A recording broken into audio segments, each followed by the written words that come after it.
Salam damai sejahtera buat Bapak Ibu Saudara yang dikasihi Tuhan.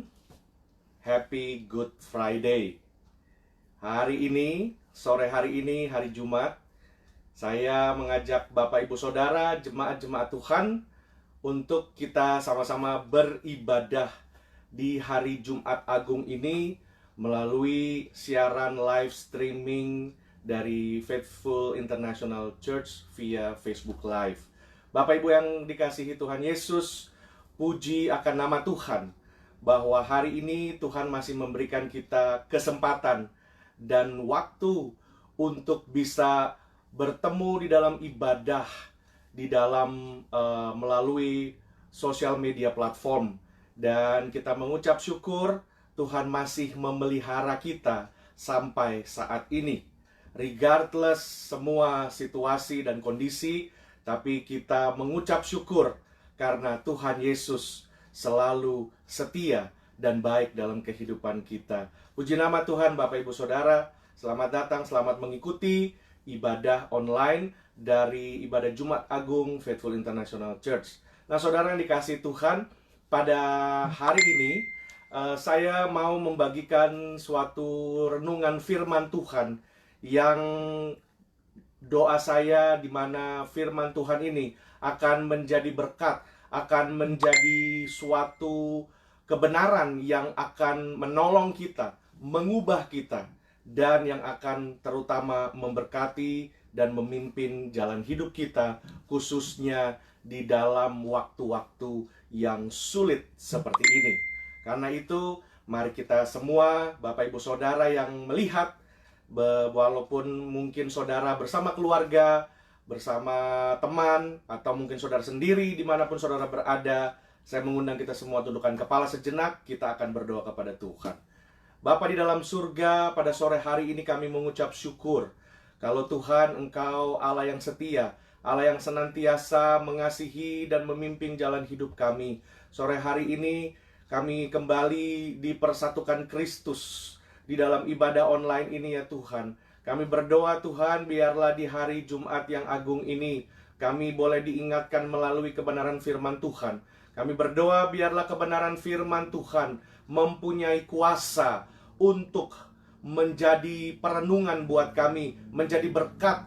Bahkan firman Tuhan akan mengubah kehidupan kami, menegur kami, akan mengkoreksi hidup kami. Bahkan lebih daripada itu, biarlah firman Tuhan akan menjadi kekuatan Allah dalam hidup kami melalui masa-masa yang sukar seperti ini. Dan kami berdoa biarlah Tuhan, kami mendengar firman Tuhan, dan biarlah firman Tuhan menjadi hidup di dalam kehidupan kami semua yang mendengarkan. Berkati hamba-Mu yang terbatas dan tidak ada apa-apanya ini Tuhan. Biarlah kuasa Roh-Mu yang kudus yang boleh berbicara dan yang boleh bermanifestasi di dalam pemberitaan firman Tuhan. Terima kasih Tuhan Yesus. Di dalam nama Tuhan Yesus kami berdoa, haleluya, amin.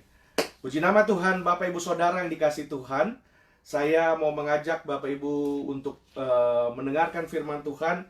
Judul firman Tuhan pada sore hari ini adalah pengakuan yang sejati. Pengakuan yang sejati. Sekali lagi, pengakuan yang sejati. Mari saya mengundang Bapak Ibu Saudara yang membawa atau yang mempersiapkan Alkitab. Kita akan membuka bersama-sama dari kitab Injil Lukas. Injil Lukas pasal yang ke-22. Injil Lukas pasal yang ke-22 ayat 54 sampai seterusnya. Mari kita membacakan bersama-sama saudara, Lukas 22 ayat 54 dan seterusnya. Lalu Yesus ditangkap dan dibawa dari tempat itu. Ia digiring ke rumah imam besar dan Petrus mengikut dari jauh. Di tengah-tengah halaman rumah itu orang memasang api dan mereka duduk mengelilinginya. Petrus juga duduk di tengah-tengah mereka. Seorang hamba perempuan melihat dia duduk di dekat api.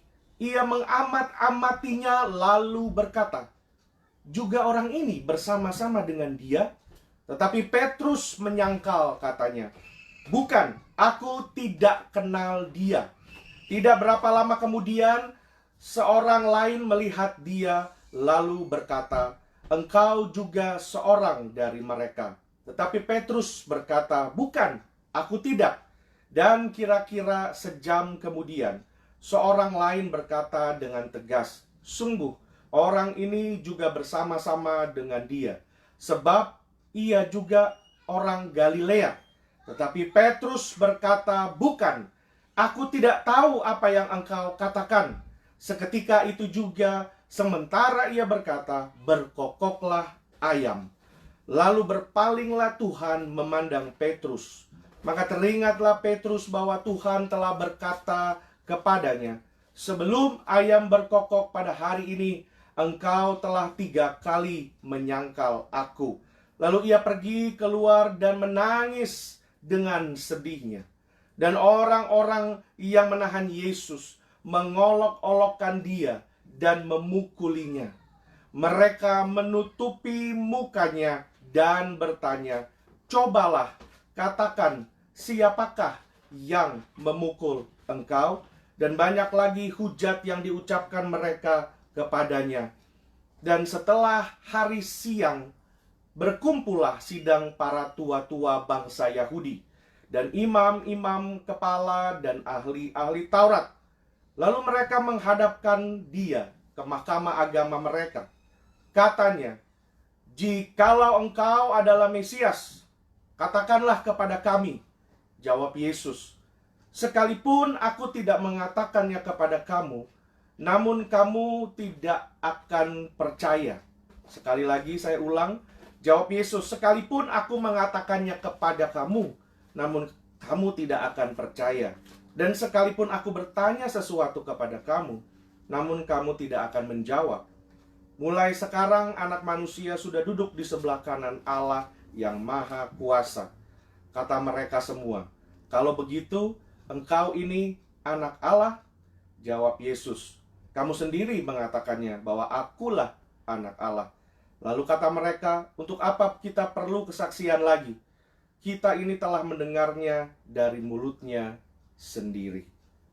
Haleluya. Saudara yang dikasihi Tuhan, pada hari Jumat, pada saat Tuhan Yesus ditangkap, dari saat dia bergelut dan bergumul tentang cawan yang pahit yang akan dia minum, adalah satu masa-masa atau waktu di mana kesesahan itu sudah datang, di mana awal dari penderitaan itu sudah dimulai, saudara. Saat dia bergumul di Taman Getsemani dan sampai akhirnya ditangkap dan dikhianati oleh Yudas, sampai dia dibawa.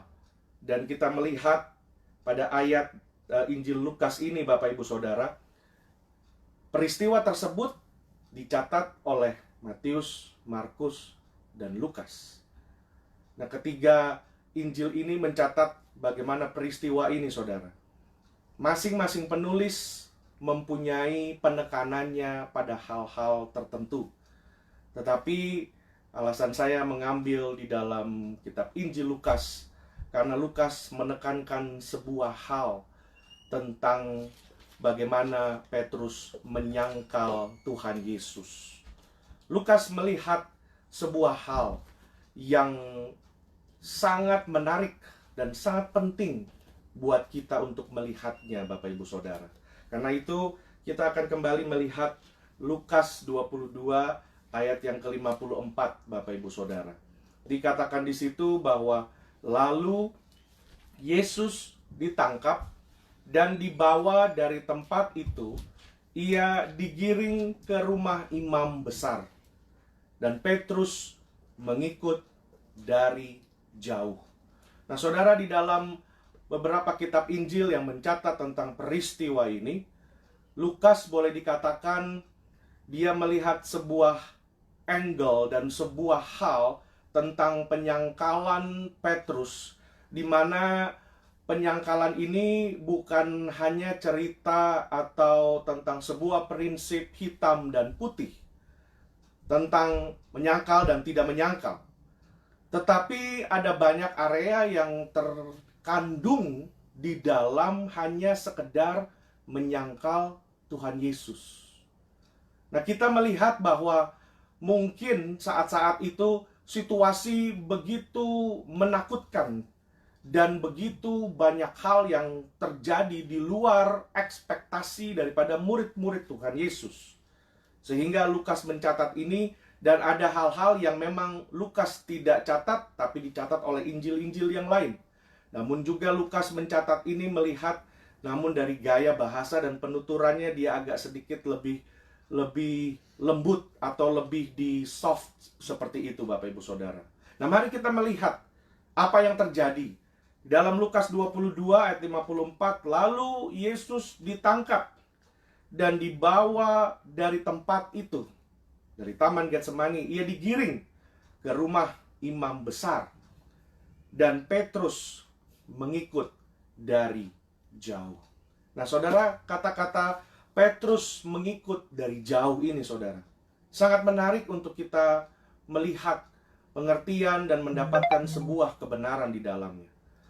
Petrus memang sebelum kejadian ini ada, memang Petrus sempat menjadi salah satu murid Tuhan Yesus yang saya bisa katakan memang yang omongnya besar gitu, saudara. Yang memang rasa kesetia kawannya tinggi sekali dan lain-lain. Dan satu kali Petrus sempat berkata, Tuhan, kalau orang-orang yang lain ini, murid-murid yang lain meninggalkan Engkau, saya tidak akan meninggalkan Engkau, bahkan sampai mati sekalipun. Nah, saudara, apabila saya mau mengajak saudara untuk melihat dari sisi yang seperti ini, Bapak Ibu Saudara, dikatakan Petrus mengikut dari jauh. Kalau kita mau sangkut pautkan dengan pernyataan Petrus sebelum peristiwa ini, Bapak Ibu Saudara, ternyata Petrus bukan seseorang yang memang dia langsung bicara seperti itu, tapi pernyataan itu kita boleh katakan bahwa dia benar. Dia melakukan itu. Toh dia mengikut Yesus. Kalau kita mau bertanya, mana murid-murid yang lain? Khususnya, mana Yohanes? Yang diantara semua murid paling dekat dengan Tuhan Yesus. Kalau pada saat itu, untuk saat itu kita tidak lagi memasukkan Yudas. Jadi, mungkin kita bisa katakan dari 11 murid Kristus, mana yang 10 lainnya yang mengikuti Tuhan Yesus. Karena itu, memang kalau kita mau lihat pernyataan firman Tuhan ini, tidak sesederhana apa yang kita baca. Kalau kita baca ayat-ayat itu dengan cepat dan begitu saja. Tetapi apabila if we ponder, kalau kita datang, kita baca, kita renungkan, kita melihat bahwa Petrus yang dia katakan, at least dia lakukan. Guru, kalau semua murid-murid yang lain meninggalkan Engkau, saya tidak. Saya akan mengikuti Engkau, bahkan sampai mati sekalipun. Walaupun pada malam itu Petrus belum mati. Tetapi pernyataan dia bahwa dia mengikut Tuhan, dia lakukan, saudara. Dan ini hal yang menarik untuk kita lihat bersama-sama. Bahwa pada saat itu Petrus mengikut Tuhan, tapi dari jauh. Dia mengikut tapi jauh. Nah, saudara, bukankah gambaran yang seperti ini menjadi satu gambaran buat kebanyakan orang percaya? Bahkan termasuk saya dan Bapak Ibu Saudara. Kita mungkin selama ini kita mengikut Tuhan tapi dari jauh, saudara. Peter followed at a distance. Petrus sebenarnya bisa ada di tempat lain, Bapak Ibu Saudara. Petrus sebenarnya bisa ada di tempat lain. Petrus sebenarnya bisa pergi, bisa kabur, melarikan diri. Petrus bisa ada di tempat lain. Petrus bisa ada di mana saja. Dia tidak harus ada di tempat di mana Tuhan Yesus ditangkap. dan ditawan. Dia bisa ada di tempat lain. Tapi malam itu, Petrus mengikuti Tuhan. Saudara, bukankah kalimat ini mengikut dari jauh? Pernyataan ini menjadi sebuah gambaran yang mewakilkan kenyataan yang ada di dalam kehidupan banyak anak Tuhan Yesus. Kita mengikut Tuhan. Kita mungkin tidak menyangkal. Karena kata-kata menyangkal, oh tidak kenal, tidak tahu. Kita mungkin gak menyangkal seperti Petrus, karena kita masih ke gereja. Kita gak menyangkal karena kita masih melayani Tuhan. Kita gak menyangkal Tuhan karena kita masih berdoa. Namun pertanyaannya sore hari ini buat Bapak Ibu Saudara kita semua, apakah kita mengikuti Tuhan dari jauh? Atau kita mengikuti Tuhan dekat dengan Dia? Itu pertanyaannya Bapak Ibu Saudara. Karena pada saat Petrus mengikuti dari jauh, seperti Petrus mau bermain aman. Bukankah kalau saat-saat ini kebanyakan kita juga mungkin berpikir, ya udahlah, jadi orang Kristen ya biasa-biasa, jangan terlalu fanatik, jangan terlalu jor-joran, biasa saja. Bukankah seperti itu, saudara? Nah, kata-kata ini dari sikap Petrus yang mengikut Tuhan dari jauh. Dia mungkin berkata, wah, setidaknya saya masih mengikut. Tapi di mana murid-murid yang lain? Mari kita perhatikan ayat selanjutnya, Bapak Ibu Saudara. Ayat yang ke-55. Di tengah-tengah halaman rumah itu, orang memasang api dan mereka duduk mengelilinginya. Petrus juga duduk di tengah-tengah mereka. Jadi pada malam itu, saudara, pada malam waktu Yesus ditangkap, ada banyak orang, mungkin para ahli agama, pemuka agama, ahli-ahli Taurat, mungkin ada perwakilan dari pemerintahan Romawi pada saat itu, atau mungkin rakyat-rakyat biasa yang mungkin kepo, saudara, yang mungkin mau tahu karena mereka, wah ini bagaimana jadinya nih, bagaimana nasibnya. Kayak mungkin waktu pada saat kita masih di Indonesia, saudara, kalau mungkin ada maling sepeda tertangkap dibawa ke pos satpam atau pos security, kadang-kadang ada beberapa orang yang mengikuti, wah bagaimana itu. Nah, bayangkan malam hari itu, pada saat itu ada tengah-tengah di malam yang dingin itu, orang memasang api dan mereka duduk mengelilinginya. Mungkin ada minum kopi, ada yang sambil duduk. Nah, perhatikan kata selanjutnya, saudara. Petrus juga duduk di tengah-tengah mereka. Nah, saudara, inilah yang menjadi sebuah tempat yang saya namakan gray area. Sebuah spot yang harus kita sama-sama hindari. Yang harus kita sama-sama hindari, saudara. Jadi pada saat dia mengikut dari jauh, dia mau play safe, dia mau bermain aman. Dari situ dia lihat ada kerumunan, dia duduk bersama-sama mereka. Dengan sikap hati bahwa saya juga orang biasa sama seperti kalian ini. Sambil saya juga mau tahu bagaimana nasib guru, bagaimana nasib Yesus. Namun untuk supaya saya tetap bisa ada di sini, saya seperti mau menyamar, saudara. Ada di tengah-tengah kerumunan yang sedang duduk-duduk ini. Nah, bukankah, saudara, dalam hidup kita, saya tahu kalau di negara Indonesia atau negara yang memang bukan kebanyakan orang Kristen, memang menjadi orang percaya ada banyak sekali tantangannya. Tetapi khusus buat kita yang tinggal di Amerika, mungkin tidak seperti yang di Indonesia. Karena di sini bukan warna dari agama seberang yang lebih banyak, tetapi warna sekularisme, warna duniawi yang jauh lebih banyak, saudara. Dan di tempat ini kita hidup dengan sistem dunia yang sudah tertata begitu rupa, sehingga sistem dunia itu menerima orang-orang yang you nggak harus sebutkan identitasmu seperti apa. Makanya saya teringat ada sebuah statement di sini bahwa don't ask, don't tell. Seperti kalau kita mau merasa diterima, kita jadi orang yang biasa saja tanpa harus menyatakan identitas kita sebagai orang pengikut Kristus, sebagai orang percaya, mengikut Tuhan dari jauh. Karena sistem ini, saudara.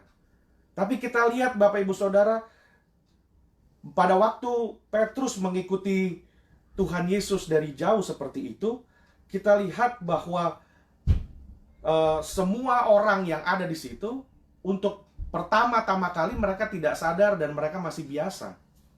Dan menganggap Petrus masih biasa saja. Tetapi waktu berjalan, nah dari situ kita melihat Bapak Ibu Saudara, bahwa seorang, ayat yang ke-56, seorang hamba perempuan melihat dia duduk dekat api. Ia mengamat-amatinya lalu berkata, juga orang ini bersama-sama dengan dia. Saudara, saya bisa katakan bahwa pada saat itu, mungkin 33,5 tahun Tuhan Yesus melayani, Tuhan Yesus sudah lumayan cukup terkenal di daerah tersebut. Karena itu, orang-orang mulai mengenali entourage atau orang-orang circle atau orang-orang pengikut Tuhan yang selalu ada mendampingi Tuhan Yesus dimanapun dia mengajar. Orang-orang mulai mengenali. Dan malam itu, mungkin waktu berjalan entah berapa lama, beberapa menit, setengah jam, 1 jam, tidak diceritakan di situ. Tetapi yang pertama kali notice adalah seorang hamba perempuan. Dan dia berkata bahwa juga orang ini bersama-sama dengan dia. Tapi lihat, tetapi Petrus menyangkal, katanya, bukan, aku tidak kenal dia. Lalu tidak berapa lama kemudian seorang lain melihat dia, lalu berkata, engkau juga seorang dari mereka. Lalu Petrus kembali berkata, bukan, aku tidak. Dan ayat 59 di sini dicatat dengan jelas, dan kira-kira sejam kemudian. Nah, ini proses Bapak Ibu Saudara.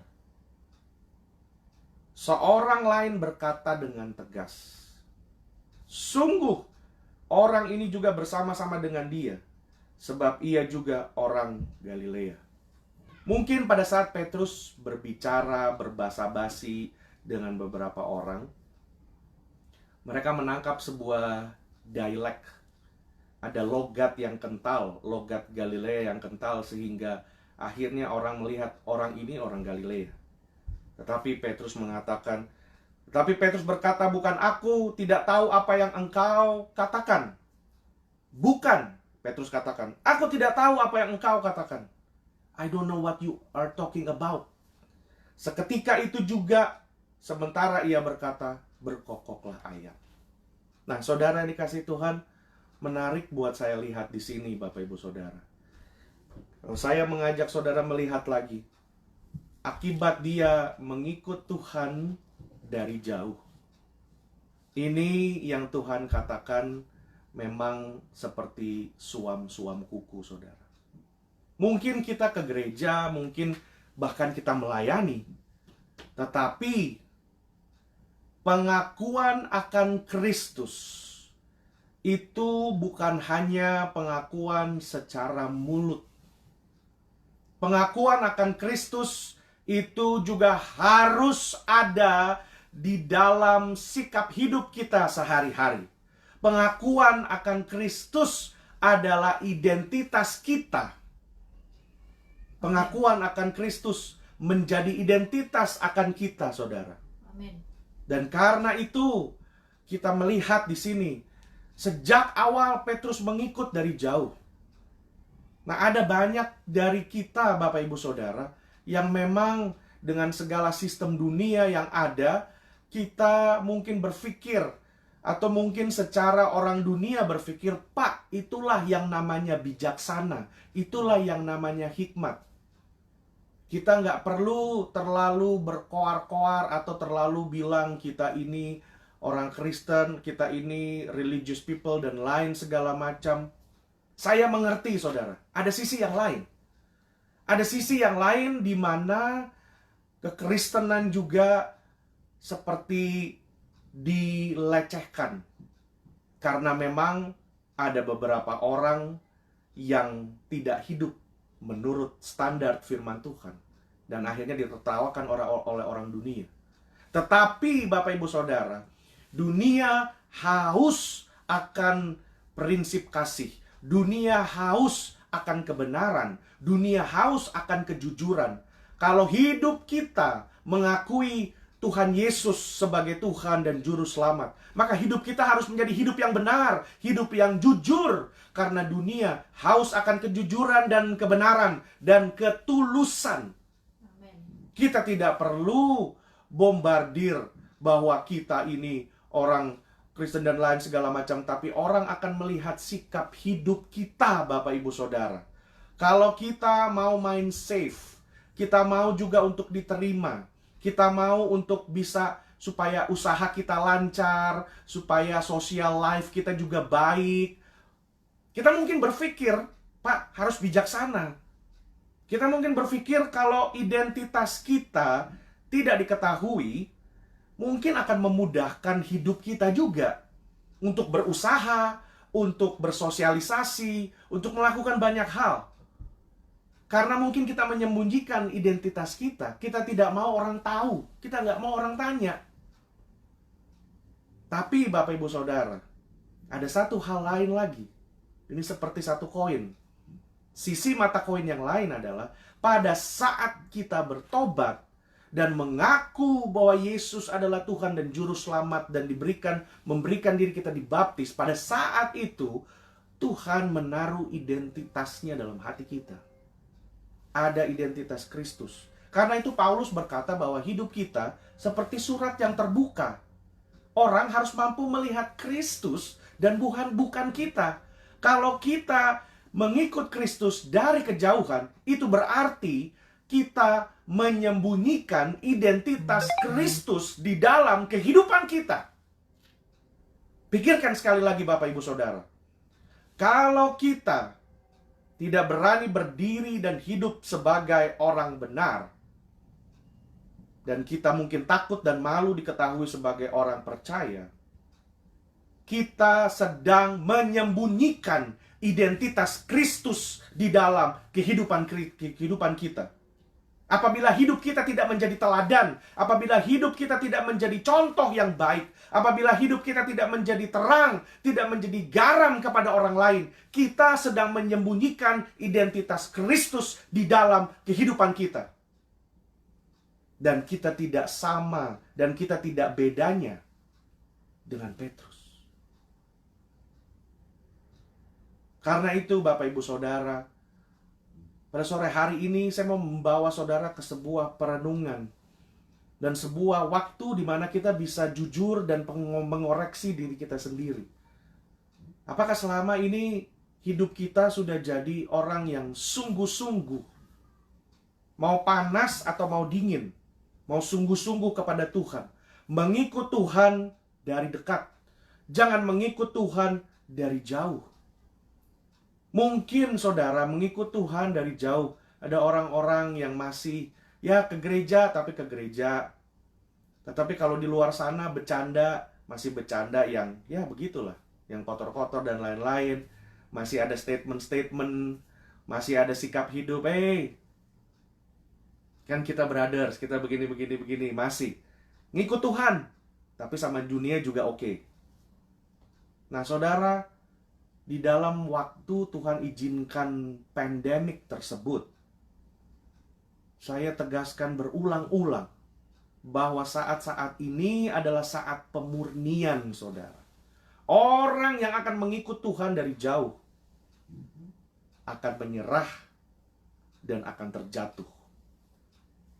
Karena itu lihat, Petrus mengikut Tuhan dari jauh, dan dia memberikan dirinya untuk duduk berkumpul bersama orang-orang di tengah-tengah halaman depan rumah itu. Semua proses tuh saudara. Kalau saudara mulai hidup berkompromi dengan dunia, berkompromi dengan prinsip-prinsip hidup dunia, maka tidak lama kemudian saudara akan menemukan dirimu di tengah-tengah orang-orang dunia yang hidup jauh daripada Tuhan, yang hidup tidak takut akan nama Tuhan, dan engkau menemukan dirimu ada di tengah-tengah mereka. Karena itu saudara, gereja kita ini memang bukan seperti gereja yang lain yang besar dan segala macam, tapi jadi komitmen kita dan jadi satu sikap hati buat kita semua, termasuk saya saudara, biar di gereja ini menjadi sebuah sekolah kehidupan buat semua orang yang mau sungguh-sungguh. Amen. Yang mau sungguh-sungguh belajar dan dimurnikan oleh kebenaran firman Tuhan. Kita bukan cari jemaat yang banyak, tapi kita hanya mau mencari orang yang mau sungguh-sungguh. Karena itu saudara, gak heran tidak banyak juga. Karena memang mengikut Tuhan dari jauh resiko kecil. Resiko kecil mengikut Tuhan dari jauh. Mau bermain aman, masih bisa kiri kanan, masih bisa hehehe, masih bisa lakukan banyak hal karena mengikut Tuhan hanya dari jauh. Tapikah apakah seperti itu Bapak Ibu Saudara? Masa-masa ini adalah masa pemurnian yang datang daripada Tuhan. Masa pemurnian, masa di mana Tuhan menegur dan mengingatkan khususnya akan gerejanya, supaya berbalik, memanggil nama Tuhan dan berbalik.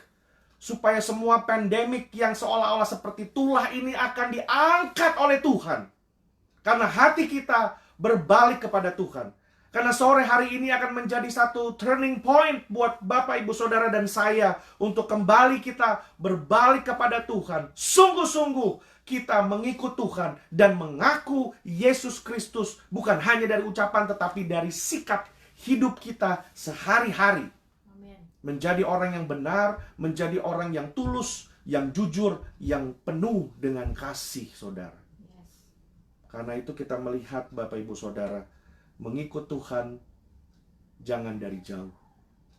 Karena itulah saudara, judul firman Tuhan adalah pengakuan yang sejati. Pengakuan yang sejati bukan hanya timbul pada saat kita di ibadah hari Minggu, dengan begitu hebatnya praise and worship, lighting, lampu, teknologi, dan segala macam. Tapi pengakuan untuk Yesus Kristus harus lahir dari hati dan sikap hidup. Karena itu hari-hari ini gedung-gedung gereja banyak yang tutup. Karena Tuhan sedang mengembalikan iman kita, mengembalikan akar iman percaya kita, mengembalikan pengakuan yang selama ini kita mengakui Tuhan Yesus, dikembalikan kepada jalan yang benar, dikembalikan kepada kesejatian Yesus di dalam hidupnya. Karena itu Bapak Ibu Saudara, kita mau lanjutkan di sini. Kita lihat sementara Petrus berkata, "Aku tidak tahu apa yang engkau katakan." Nah, Bapak Ibu Saudara yang dikasihi Tuhan, pada saat seperti itu, ayat 61 berkata bahwa lalu berpalinglah Tuhan memandang Petrus.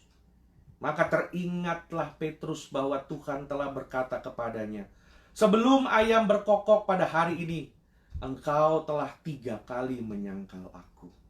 Saudara yang dikasihi Tuhan, lalu ia pergi keluar dan menangis dengan sedihnya. Lalu ia pergi keluar dan menangis dengan sedihnya. Saudara, kita melihat bahwa pada saat dia berkata, "Tidak, aku tidak mengenal dia." Bahkan di Injil-Injil yang lain Bapak Ibu Saudara, kalau Petrus Bapak Ibu Saudara melihat dari ayat 56, 57, 58, 59, Lukas mencatat ini masih dalam satu pengertian yang halus. Tapi dalam Injil yang lain, Bapak Ibu bisa baca, bahkan Petrus mengutuk langit dan bumi. Sampai dia bilang, sumpah, kalau bahasa Indonesia sehari-harinya, sumpah demi langit dan bumi saya nggak kenal dia. Itu dalam Injil yang lain. Tetapi Lukas tidak melihat seperti itu. Lukas mencatat dalam gaya bahasa yang jauh lebih halus, namun dia mau melihat bagaimana penyangkalan Petrus itu. Nah, ayat yang ke-61, saudara. Lalu berpalinglah Tuhan memandang Petrus. Saudara, pada saat itu, saudara, pada saat ayam berkokok, setelah dia menyangkal yang ketiga kali, wajah Tuhan Yesus berpaling dan memandang Petrus. Dan wajah mereka bertemu. Dan Yesus melihat mata, dan Petrus melihat mata Tuhan Yesus.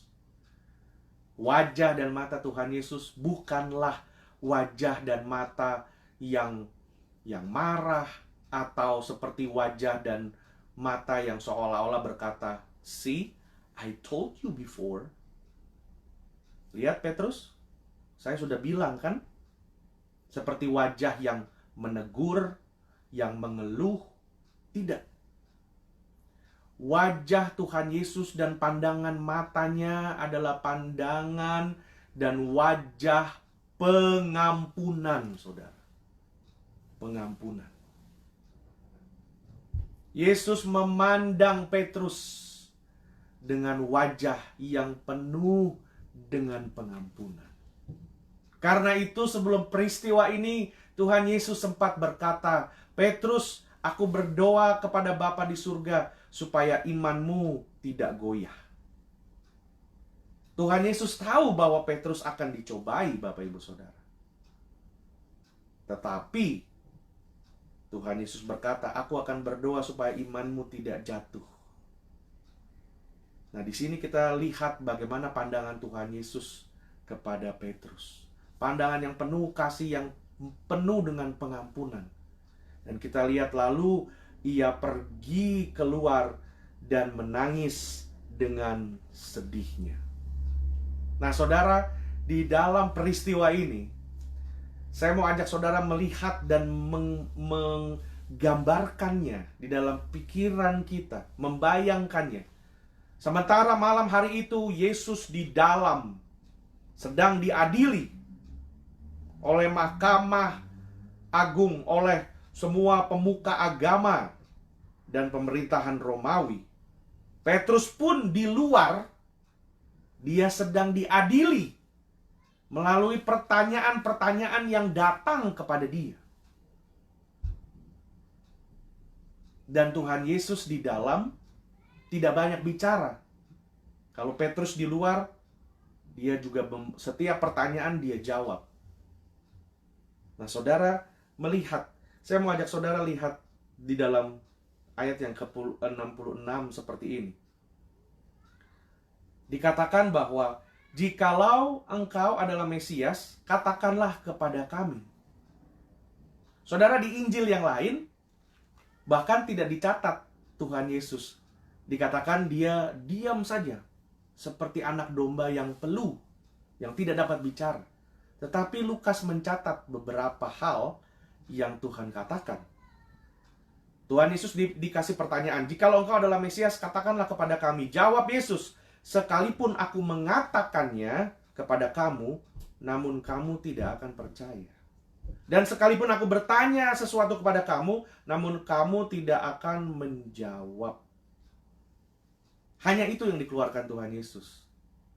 Saudara, di ayat yang ke-70, kata mereka semua, "Kalau begitu engkau ini anak Allah." Nah, pernyataan ini adalah pernyataan seperti mereka seperti sedang mengejek, saudara. Bukan pernyataan dari kepercayaan yang lahir dari hati mereka. Tetapi kalau bahasa Jawa ini seperti mengenyek, saudara. "Oh, kalau gitu engkau ini anak Allah. Anak Allah ya." Jadi seperti pertanyaan yang bukan lahir dari sikap hati yang benar. Jawab Yesus, kamu sendiri mengatakannya bahwa akulah anak Allah. Nah, saudara, dikatakan di sini bahwa sekalipun aku mengatakannya kepada kamu, namun kamu tidak akan percaya. Saudara, Tuhan tidak akan menyatakan dirinya sebagai Tuhan kepada orang-orang yang tidak bersungguh-sungguh. Makanya ada firman Tuhan yang mengatakan bahwa carilah maka engkau akan mendapatkannya, ketuklah maka pintu akan dibuka, mintalah dan apa saja akan diberikan kepadamu. Amen. Saudara, Tuhan ada di mana saja. He is omnipresent. Dia maha hadir. Tetapi kalau mau bergaul, mau mengenal Dia, kita harus membayar harga. Apa yang harus kita bayar harganya? Kita harus mencari Dia. Kita harus mengetuk pintu, meminta. Kita harus melakukan sesuatu untuk bisa mengenal Dia, untuk mengikut Dia dari dekat. Ada hal yang harus kita lakukan, saudara. Kalau mengikut Dia dari jauh, mudah sekali. Mengikut Dia dari jauh, Dia jalan, kita jalan agak jauh sambil kita makan snack, minum santai, nggak apa-apa.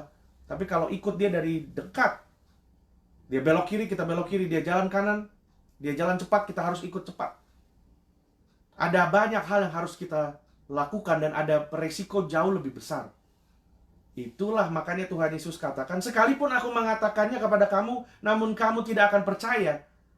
Saudara, keselamatan itu gratis, free. Adalah anugerah. Tetapi bagaimana kita meresponinya, ada harga yang harus kita bayar. Bagaimana kita menerimanya dan menyimpannya, itulah harga yang harus kita bayar, saudara. Karena itu Tuhan Yesus nggak sembarangan menyatakan dirinya. Dia bilang, kalaupun aku mengatakannya kepadamu, kamu tidak akan percaya. Dan sekalipun aku bertanya sesuatu kepada kamu, namun kamu tidak akan menjawab. Dan Tuhan Yesus diam saja. Pada saat itu, saudara, adalah sebuah pengadilan dan pertanyaan yang sifatnya nonsens. Menurut Tuhan Yesus ini tidak ada juntrungannya. Dia tidak perlu menyatakan dirinya apa-apa, karena dia tahu untuk apa dia diadili. Karena ada banyak orang yang orang waktu menangkap dia, ada banyak tuduhan yang dicatat dan diajukan. Kenapa Yesus ditangkap dengan tuduhan-tuduhan seperti ini? Dari kitab-kitab yang lain saudara bisa baca tuduhan, katanya dia akan merubuhkan bait Allah dan mendirikannya dalam 3 hari. Dia ini mengaku sebagai anak Allah Mesias, blasphemy. Dia ini macam-macam, saudara. Nah, Tuhan Yesus melihat bahwa sikap hati orang-orang ini adalah sikap hati orang-orang yang tidak percaya. Dan karena itu, dia enggan menyatakan siapa dirinya. Kalau secara orang dunia, kita mungkin bisa berpikir untuk apa memberi emas kepada babi. Pada saat itu, saudara, karena tujuan pada saat itu, memang dia tahu dia harus melalui itu semua. Dan di atas kayu salib pun, saudara lihat pernyataan kasihnya Tuhan Yesus. Bapa, ampunilah mereka, sebab mereka tidak tahu apa yang mereka perbuat. Bukannya di pengadilan itu Tuhan Yesus membenci mereka, enggak, saudara. Karena Tuhan Yesus tahu bahwa semua itu dia harus hadapi. Dia bisa saja nyatakan dia anak Allah dan segala macam mujizat terjadi, malaikat turun dan segala macam. Tetapi tidak akan terjadi keselamatan yang datang melalui salib Kristus. Tidak akan terjadi, saudara. Karena itu dia diam. Dan di situ kita belajar sebuah hal, saudara. Tuhan Yesus tahu dia punya kuasa, dia punya power. Tapi dia bisa tundukkan itu dan menjadi hamba. Ada banyak kali kita juga mengikut Tuhan, katanya mengaku Yesus dan lain segala macam. Tetapi kalau kita ada argumentasi, kita ada masalah satu dengan yang lain, gak jarang pernyataan-pernyataan ini keluar, saudara. Dia gak tahu siapa saya. Nah itu. Wah, dia gak tahu siapa saya. Wah, you deal with the wrong person. Kalau saat sesuatu terjadi, saat gesekan terjadi, saat ada masalah dan lain-lain, saat kita disentuh dan kita ditanya dan kita mulai berbalik dan identitas Kristus terkubur, sementara identitas kita yang kedagingan mulai keluar. Dan akhirnya bilang, wah, saya bisa aja nih, mau pakai jalur hukum atau mau pakai ini, cara keluarga atau mau cara manusia, mau cara barbar atau mau apa saja. Apakah kita sering terjebak dalam situasi seperti itu, saudara? Kita berusaha untuk mencari jalan keluar, bukan dengan sikap kasih, tetapi dengan egois yang dibangun di atas keakuan kita. Kita pikir kita kuat, kita mampu, kita lebih hebat dari dia, kita lebih berpengalaman, dan segala macam. Dan ini yang terjadi pada saat Yesus sedang dihakimi, saudara. Kenapa dia seperti diam dan hanya melontarkan pernyataan-pernyataan yang datar sifatnya, saudara. Sehingga akhirnya orang bilang, oh ya sudah, ini bukti udah cukup, kita harus salibkan dia. Udah. Tuhan Yesus tidak berkata seperti apa-apa lagi. Karena memang dia tahu dia harus melakukan kehendak Bapa.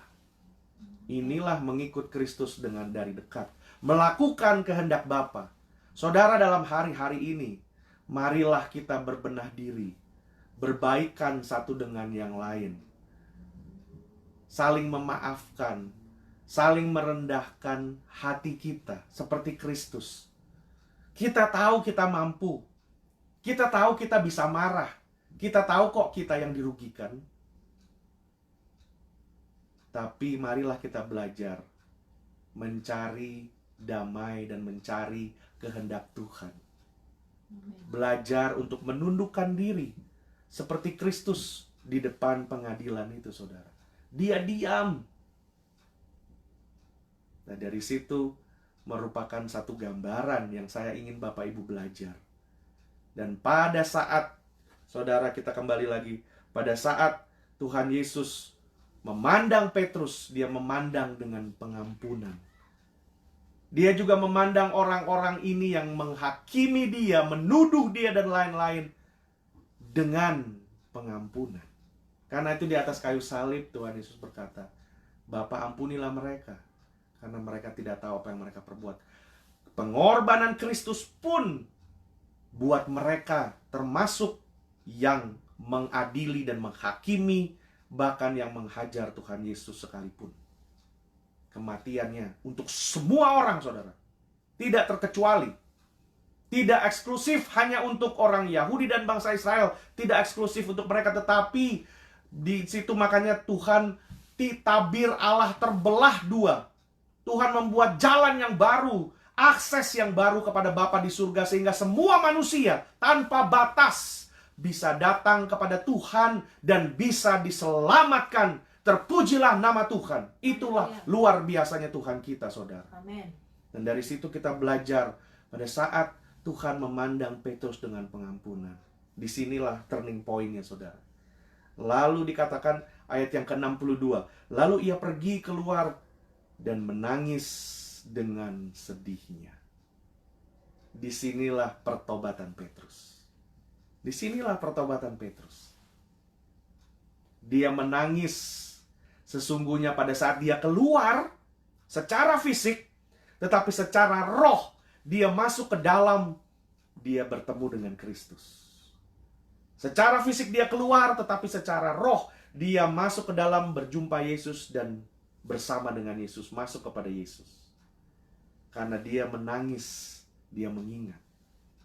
Ini yang membuat perbedaan, dan disinilah sesungguhnya Petrus bertobat dan dia kembali kepada pengakuannya yang sejati, saudara. Kenapa saya katakan Petrus bertobat dan kembali kepada pengakuannya? Kita lihat contoh yang kedua, yang lain. Pada saat Yudas, dia juga menyesal. Dia menyesal, dia kembali kepada orang-orang yang memberikan dia uang dan dia lempar uang itu. Itu tanda penyesalan dia, saudara. Tetapi dia menyesal, dia tidak melakukan hal selanjutnya. Dia tidak bertobat. Dia menyesal, tapi dia tidak bertobat. Iblis masuk, lalu dia menjadi gantung diri. Saudara, di muka bumi ini ada banyak orang yang mempunyai penyesalan. Ada banyak yang mempunyai regrets. Ada banyak orang, saudara. Kalau ditanya apa yang kamu mau lakukan kalau bisa berputar waktu 10 tahun yang lalu, atau macam-macam hal, orang pada bilang, wah saya nggak akan melakukan ini. Banyak orang akan melakukan, banyak orang yang akan berkata, saya punya banyak penyesalan. Tetapi yang bikin perbedaan, kita tidak berhenti di penyesalan saja, tapi kita berjalan di dalam pertobatan dengan mendapatkan pengampunan dari Yesus Kristus. Inilah saatnya, saudara, saat kita berdiam diri, saat semua sedang stay at home, kita masuk ke dalam pertobatan. Kita sesali apa yang sudah lewat, tapi kita masuk ke dalam pertobatan dan menerima pengampunan dari Kristus Yesus. Karena kalau hanya penyesalan, orang dunia pun bisa. Tapi apa yang dapat berguna dari hanya sekedar menyesal? Pertobatan merupakan sebuah paket. Penyesalan, pengampunan, dan berbalik 180 derajat. Itu merupakan pertobatan. Pertobatan merupakan satu paket, satu proses, satu pintu gerbang untuk didewasakan. Adalah pertobatan. Dan di dalam pertobatan kita harus menyesal, kita menerima pengampunan, dan kita berbalik arah. Disitulah terjadi pertobatan yang sejati, saudara. Seperti Petrus, dia berlari keluar, dia menangis, dan dia menerima pengampunan dari Kristus. Saudara bisa melihat bagaimana setelah Tuhan Yesus bangkit, dia spend 40 hari, khusus juga bersama murid-muridnya. Dan satu kali pada saat makan di tepi pantai, Tuhan Yesus berkata kepada Petrus, Simon, dikatakan, Simon Petrus, apakah engkau mengasihi aku? Disitulah Tuhan mengangkat Petrus, saudara. Karena itu kalau kita mundur ke belakang, kita akan mengerti pada saat Tuhan berkata, Petrus, aku akan berdoa supaya imanmu jangan jatuh. Saudara, saat ini kita mempunyai juru doa. Kita mempunyai seorang pendoa syafaat buat kita semua, yaitu Yesus Kristus yang sudah bangkit dari atas kayu salib, yang sudah bangkit dan ada duduk di sebelah kanan Allah Bapa dan berdoa untuk kita semua. Karena itu di dalam saat-saat ini, saudara, Yesus akan berdoa kepada Bapa di surga dan berkata, Bapa, kasihanilah ibu ini, bapak ini, si ini. Aku mengenal dan mengerti permasalahan mereka, pergumulan dan perasaan, emosi, semua hal saya mengerti. Dia berdoa buat kita, saudara, sama seperti apa yang dia lakukan buat Petrus. Tuhan berdoa supaya iman kita tidak jatuh. Dan itulah, saudara, kita melihat di sini. Pesan yang terakhir buat kita semua, saudara. Memang kita semua mau untuk mendapat satu tatapan dari Tuhan Yesus. Tuhan memandang kita dengan kasih, dengan pengampunan. Kita semua mau itu. Namun, kalau kita sudah menerima, sekarang Tuhan mau kita juga bisa memberikan hal yang sama kepada orang lain. Apakah kita bisa memandang orang lain seperti Kristus? Tidak menghakimi mereka dan tidak, tetapi menerima mereka, mengajak mereka kembali ke jalan yang benar, dan berkata, you can do it. If you surrender to God, then you can do it. Dan dari situ kita melihat, Bapak Ibu Saudara, bagaimana hal ini Tuhan akan tolong dan nyatakan di dalam semua kehidupan kita, Bapak Ibu Saudara, bahwa di dalam Jumat Agung ini kita belajar mengenai pengenalan yang sejati.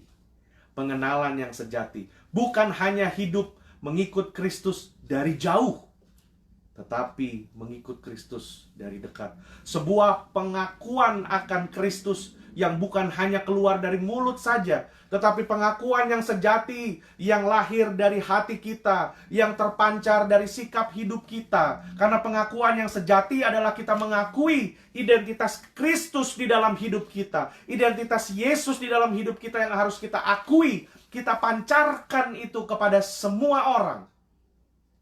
Dan itulah pengakuan yang sejati. Dan biarlah ibadah Jumat Agung ini akan membawa pertobatan kepada kita, Bapak Ibu Saudara. Pertobatan untuk tidak lagi mengikut Yesus dari jauh. Tidak lagi mengikut Yesus dengan suam-suam kuku. Tidak lagi menyembunyikan identitas kita dan identitas Kristus lewat gaya hidup kita yang masih duniawi, yang masih mau kiri kanan, yang suam-suam kuku. Tetapi kita sekarang mau mengakui Kristus dengan menyatakan identitas Kristus yang tinggal di dalam kita lewat sikap hidup kita yang menjadi terang dan garam dan mengasihi semua orang. Terpujilah nama Tuhan, saudara. Biarlah firman Tuhan ini akan menjadi sebuah terang dan sinar yang baru di dalam hidup kita. Akan membawa kita kepada sebuah pertobatan yang baru. Akan membawa sebuah turning point. Kita kembali kepada Tuhan dalam saat-saat ini. Supaya tulah ini diangkat. Supaya kemenangan itu kita menghidup di dalam kemenangan Yesus Kristus yang sudah Dia berikan. Dengan menyatakan identitas Kristus dalam hidup kita. Itulah pengakuan yang sejati akan Kristus Yesus dalam hidup kita. Puji nama Tuhan, Bapak Ibu Saudara. Mari kita tundukkan kepala, kita berdoa bersama-sama. Haleluya. Bapa dalam surga, kami berdoa biarlah firman Tuhan ini menjadi rema yang baru, pewahyuan yang akan membuat hidup kami berubah, bertobat, bahkan satu turning point di mana kami bisa lebih sungguh-sungguh mengasihi Tuhan, mengikuti Tuhan dengan api Roh Kudus, dengan hidup menyatakan identitas Kristus dalam hidup kami. Tuhan menolong setiap kami yang melihat dan mendengar firman Tuhan ini, supaya iman muncul dari pendengaran akan firman Allah, dan hidup kami diubahkan, dan kami akan disertai, dipimpin Tuhan melalui masa-masa yang sulit ini. Di dalam nama Tuhan Yesus kami berdoa, haleluya, amin. Baik Bapak Ibu Saudara, selanjutnya saya akan memimpin Bapak Ibu Saudara untuk kita bersama-sama masuk ke dalam perjamuan. Saudara bisa mengambil roti. Saudara bisa mengambil roti bersama-sama dengan saya. Haleluya, haleluya. Kita bisa mengambil roti bersama-sama. Yang teleponin. Haleluya. Kita bisa mengambil roti. Kita siapkan hati pikiran kita, Bapak Ibu Saudara. Lalu kita pegang roti di tangan kanan kita.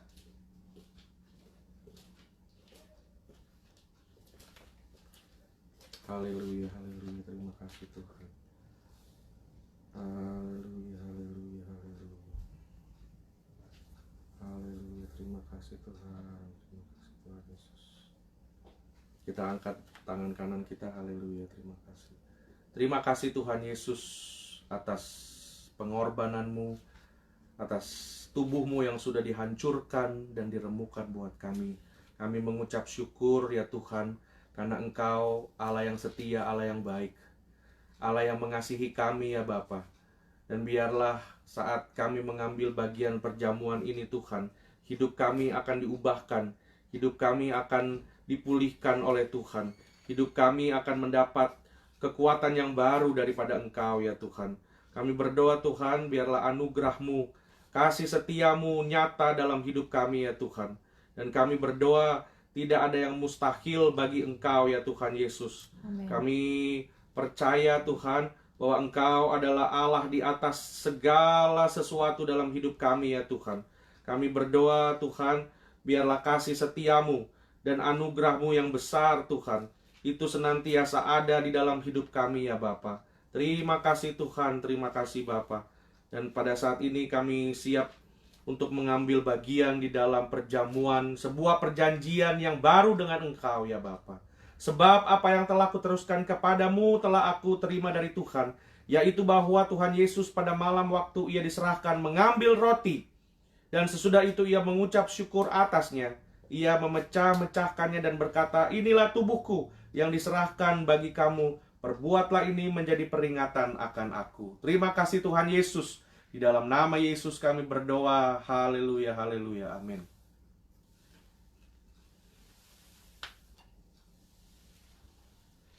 Mari saudara, kita ambil cawan anggur. Di tangan kanan kita angkat.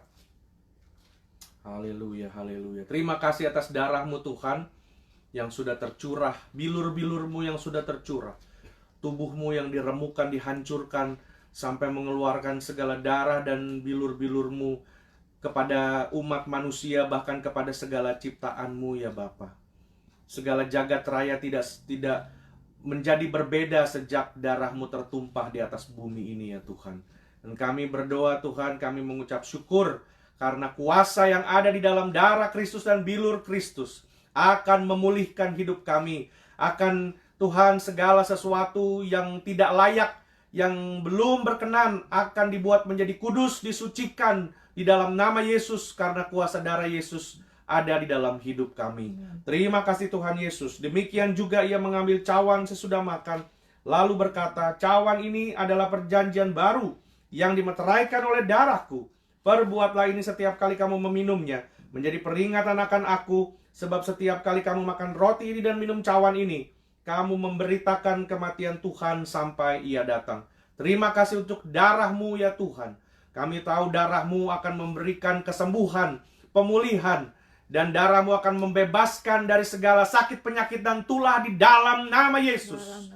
Kami percaya Tuhan Yesus. Di dalam nama Yesus, haleluya. Haleluya, haleluya. Syukur, syukur Tuhan, karena Engkau luar biasa pengorbanan-Mu dan segala sesuatu yang sudah Tuhan lalui, dari mulai Taman Getsemani sampai kepada di mana Engkau ditangkap, diadili, dihakimi, disiksa, dirajam, sampai membawa salib sepanjang hampir 3 kilometer. Tuhan, kami percaya sampai Engkau disalib di atas bukit Golgota. Tuhan, yang ada di dalam hati dan pikiran-Mu adalah kami semua umat-umat ciptaan-Mu. Karena itu Tuhan, perkataan-perkataan agung dan mulia yang keluar dari atas mulut-Mu di atas kayu salib, seperti Tuhan, Bapa ampunilah mereka sebab mereka tidak tahu apa yang mereka perbuat. Tuhan, malam hari ini kami hamba-Mu beserta semua jemaat Tuhan, orang-orang yang mengikuti ibadah ini online, kami mengangkat tangan kami kepada Engkau. Saudara, mari angkat tangan kita kepada Tuhan.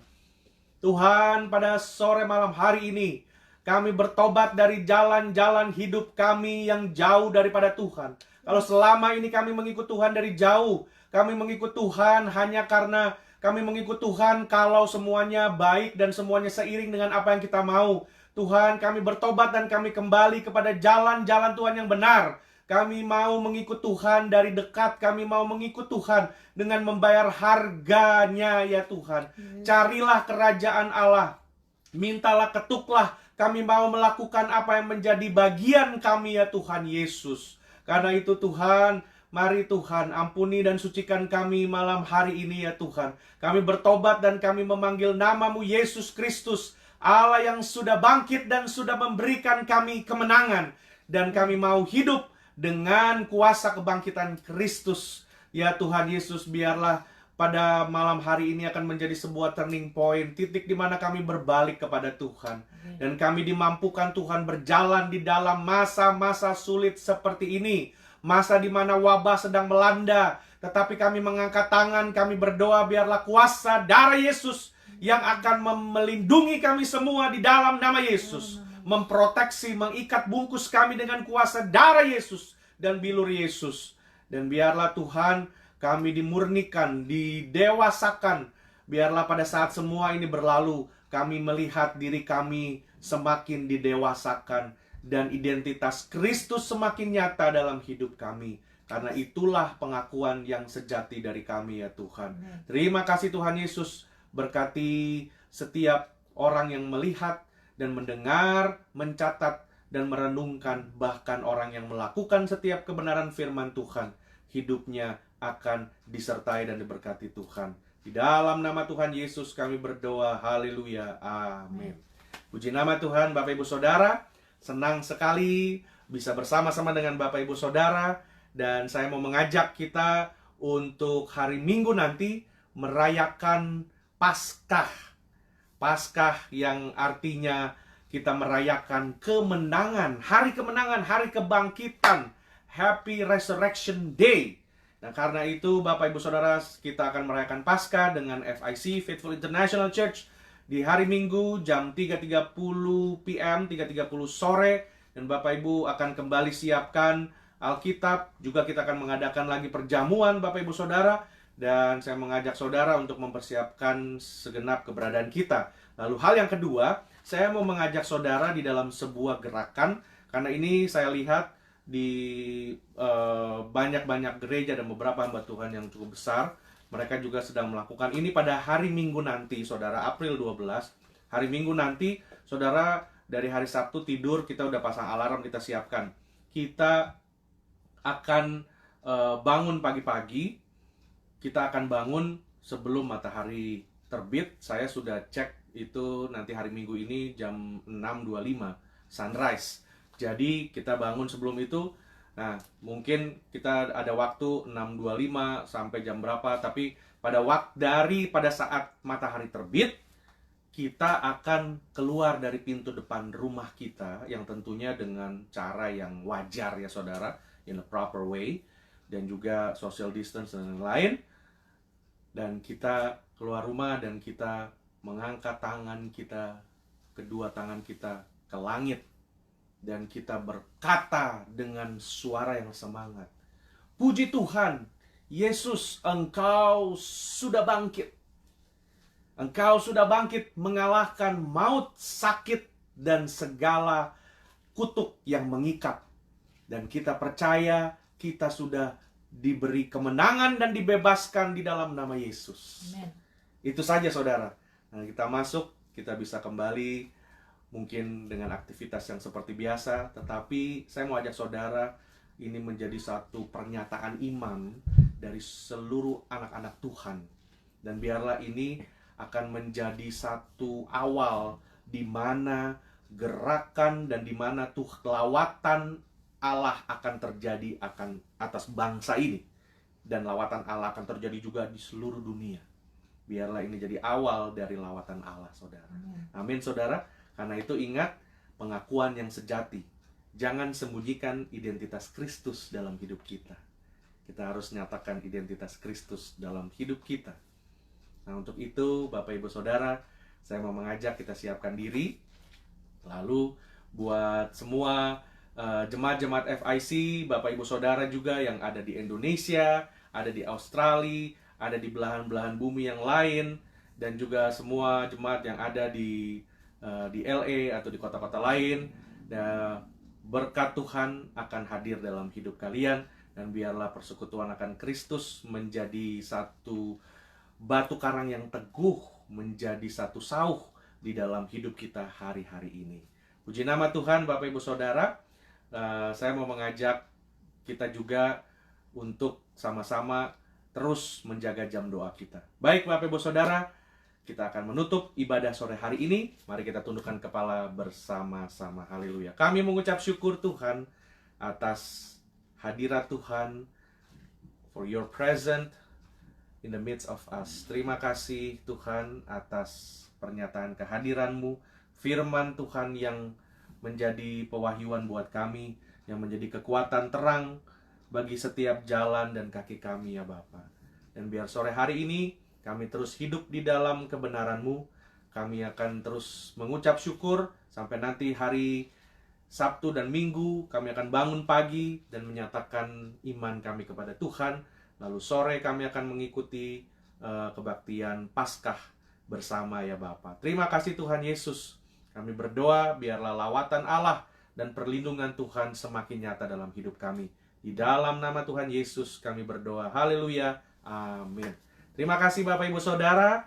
Stay safe. stay healthy, stay positive, tetap bersuka cita. Ingat, kita punya FIC, punya satu statement dalam hari-hari ini, best. Berdoa, berjaga, sehat, dan tenang. Puji nama Tuhan, Tuhan Yesus memberkati kita semua. Haleluya.